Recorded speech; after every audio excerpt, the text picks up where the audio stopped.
Oi, eu sou a F e este é o Efêmeros, um podcast sem estrutura, sem equipamento, sem patrocínio, apenas com um sonho de sair do papel e muitos devaneios que também podem se juntar aos seus. Eu te convido para caminhar comigo nessa jornada, onde o começo não parece nada com o fim, mas que o sentido pode estar em algum lugar no meio dessa viagem. Eu só não prometo nada, apenas espero ter você aqui comigo por alguns minutos para compartilhar pensamentos e histórias. Então, vamos nessa! Olá, pessoal! Já está começando o 8º episódio de Efêmeros Podcast e hoje ele vai ser mais curto. E eu sei que eu sempre falo isso e nunca é mais curto do que eu imagino, mas hoje vai precisar ser porque eu estou exausto. Eu estou produzindo tantos conteúdos para a internet nas últimas semanas, na verdade, desde o ano passado, né? Mas os últimos 2 meses, especificamente, está sendo assim, uma rotina diária de produção de vídeos e eu faço absolutamente tudo. Eu faço a parte criativa, monto roteiro, gravo, edito, divulgo, faço figurino, faço cenografia. É um trabalhão para uma pessoa só. E ontem à noite eu sentei na cama, né, para dormir e fiquei pensando, não dá pra gente seguir um ritmo que o nosso corpo fica exausto. Então tem alguns momentos que a gente vai ter que saber que prato não segurar mais, porque em algum momento da vida, segurar todos esses pratos, eles vão cair, um por um.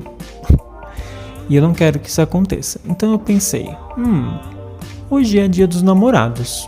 Eu estou gravando isso na sexta-feira, dia 12 de junho. Que tal eu falar sobre Bell Hooks? Bell Hooks é uma das minhas autoras preferidas da vida. E ela tem esse lugar, assim, para muitas pessoas, né? A Bell Hooks, para quem não sabe, ela foi uma autora, foi professora, ela falava muito sobre feminismo, o ativismo antirracista, o movimento negro e colocava tudo isso num lugar tão acolhedor, ao mesmo tempo que cutucava a gente de uma forma absurda. Quem ainda não leu Bell Hooks, talvez esse episódio seja uma apresentação para essa autora que é tão especial na minha vida. E o fragmento que eu vou ler é do livro Pertencimento, uma cultura do lugar. Aqui no Brasil foi publicado pela editora Elefante, é uma editora que eu também tenho um carinho imenso, que me ajudou na pandemia, quando eu precisei fazer uma ação para um sorteio de livros. A Elefante é muito, muito amorosa e tem publicações fantásticas para além de Bell Hooks. Super recomendo vocês passarem no site da Elefante. Então vamos à leitura do dia. E o tema do episódio de hoje é Hábitos do Amor, por Bell Hooks. Por toda a vida procurei um lugar de pertencimento, um lugar para ser o meu lar. Fui criada em uma pequena cidade do Kentucky, então sabia desde pequena o que era um lar, como era estar em um. O lar era um lugar seguro, onde não haveria dor. Era um lugar para curar as feridas. O lar era o lugar onde eu tinha importância. O lar era o lugar que me fazia falta, não era onde eu morava. A primeira casa familiar de que me lembro, formada por blocos e chão de concreto, instalada no topo da colina, parecia nua em contraste com o exuberante pano de fundo de uma densa paisagem natural.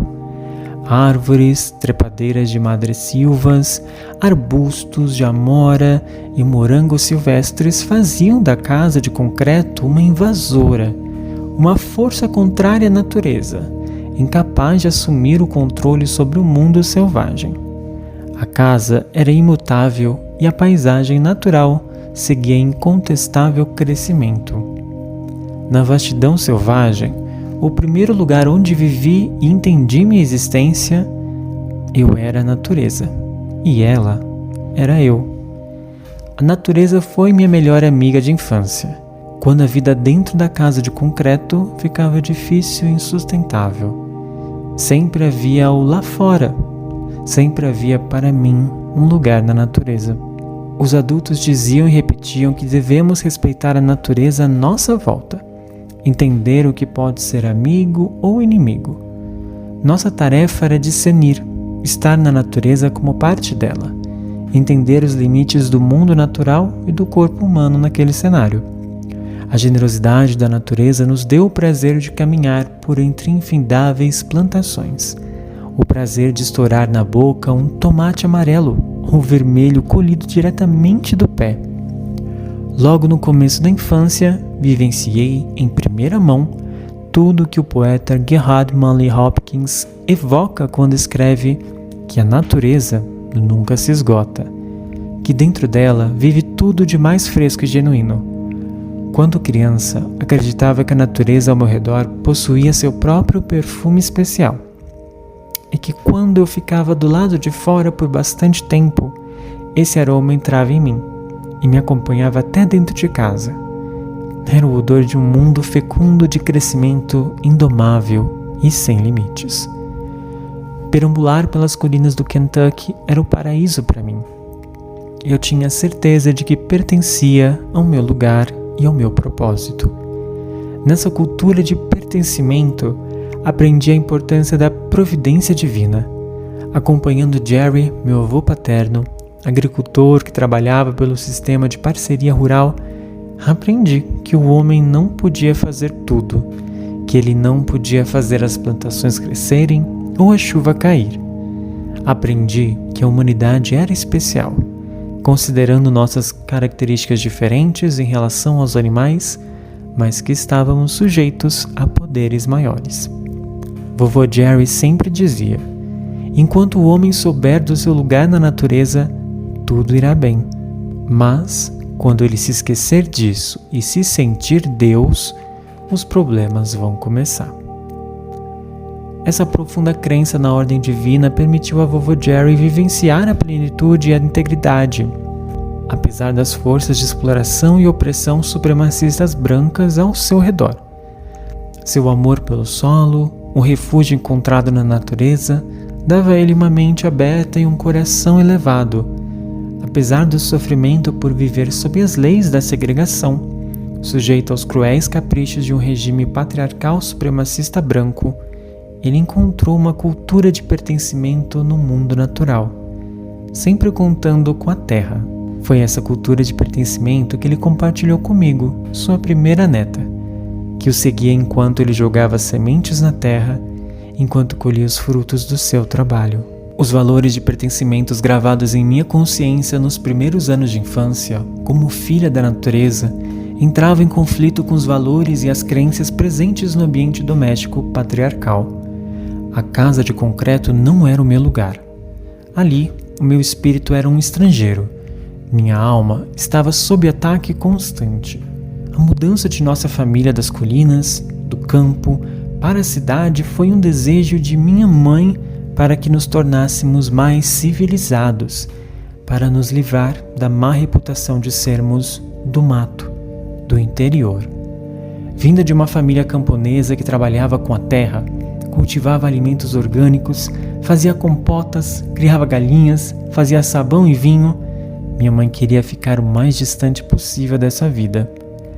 O fato de a mudança para a cidade ter despedaçado minha paz interior era o que ela precisava para comprovar o argumento de que viver nas colinas tornava seus filhos pessoas esquisitas. Para mim, essa mudança foi traumática. Presa à dor de ter deixado a paisagem natural da minha infância, eu me sentia deslocada da cidade. Sentia uma tristeza constante. No ambiente urbano, eu ficava cara a cara com as políticas de raça, classe e gênero. Acostumada a perambular pelas colinas e me sentir livre.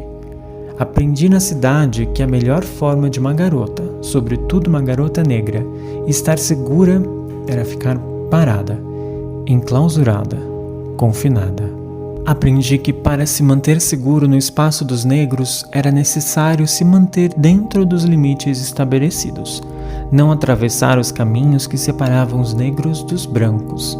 Aprendi que vestir roupas feitas em casa ou doadas era vergonhoso. Minha confiança de pertencer a este mundo se foi. Foi-se embora o espírito selvagem que crescia em minha alma a cada dia, como o vento, como o ar, como o ser. Foi a generosidade da natureza selvagem me acolhendo e me dando a sensação de plenitude que me fez lamentar sua perda quando criança. Em um mundo ao qual eu não pertencia, lutei para encontrar estratégias de sobrevivência. No mundo da cultura dominante, tanto dentro quanto fora de casa, encontrei refúgio nos livros, em formas de perceber o mundo que expandiam minha consciência e me deixavam querendo mais do que eu achava ser possível no cenário constantemente mutável do Kentucky, com negros deixando as colinas, o campo, o interior, em busca da promessa de uma vida melhor na cidade, ou saindo em debandada rumo ao norte. O mundo da minha infância era de contrastes. Por um lado, uma paisagem verde exuberante de cavalos velozes, cachoeiras naturais, plantações de tabaco e cardeais. O pássaro símbolo do Kentucky. Por outro, um mundo de exploração insaciável de casarões sobre pequenos barracos. Um mundo de medo e dominação dos homens sobre a natureza. Do branco sobre o negro, do topo sobre a base.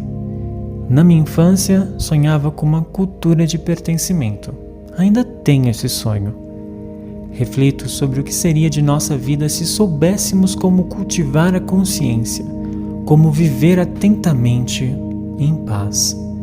Se adquiríssemos hábitos que nos aproximassem um dos outros, isso nos ajudaria a construir uma comunidade amorosa.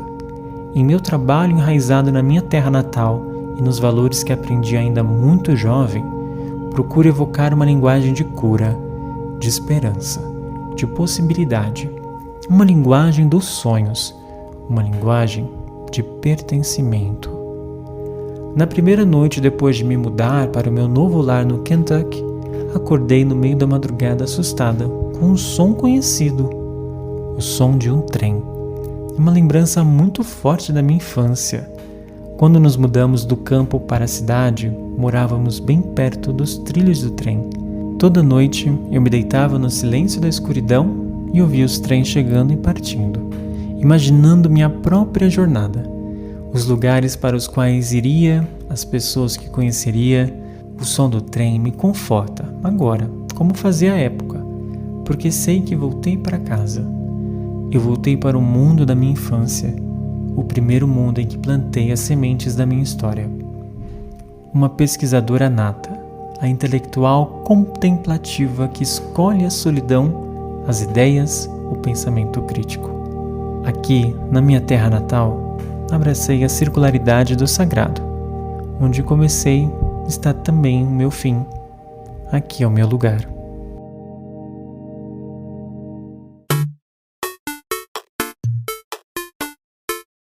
Ai, Bell Hooks, te amo, tá? Obrigado por tudo. Você segue intensamente viva dentro de todo mundo que lê algumas palavras suas, tira um tempinho para refletir. Se você gostou desse fragmento, que eu nem li inteiro, é uma parte desse fragmento, está disponível na internet, no site da editora Elefante e, claro, no livro Pertencimento, Uma Cultura do Lugar. Bom, meus amores, depois de sair com um texto tão gostoso, eu queria trazer para vocês algo que me dá muita raiva, porque começa agora o ódio da semana. E eu queria entender, do fundo do meu coração, por que mudaram a porcaria da ordem de alguns acentos no teclado do celular?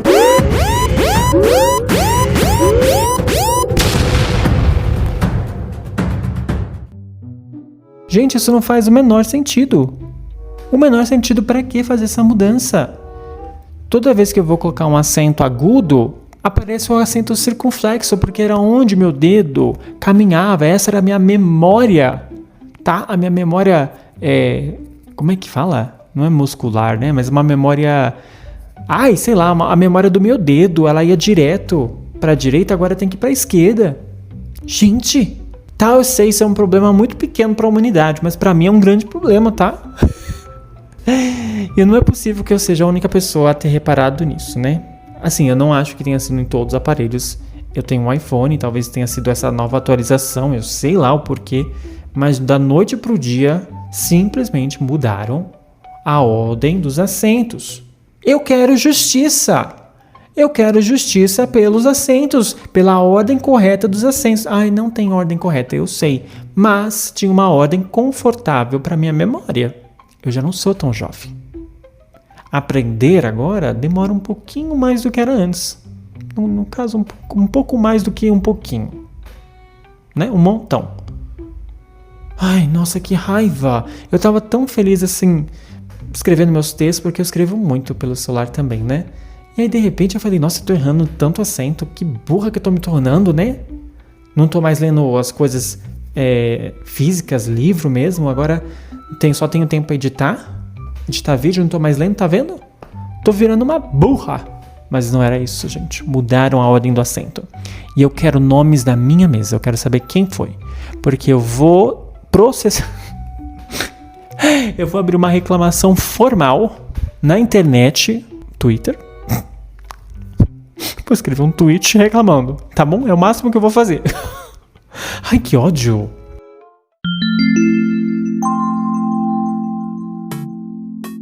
E hoje é Dia dos Namorados. E muita gente acha que essa data pode ser uma data meramente capitalista. Porque né? É o dia de comprar presentes para o seu momô. E por existir essa data, existem também questões que afligem pessoas que não namoram. E a pergunta para o conselho da semana é: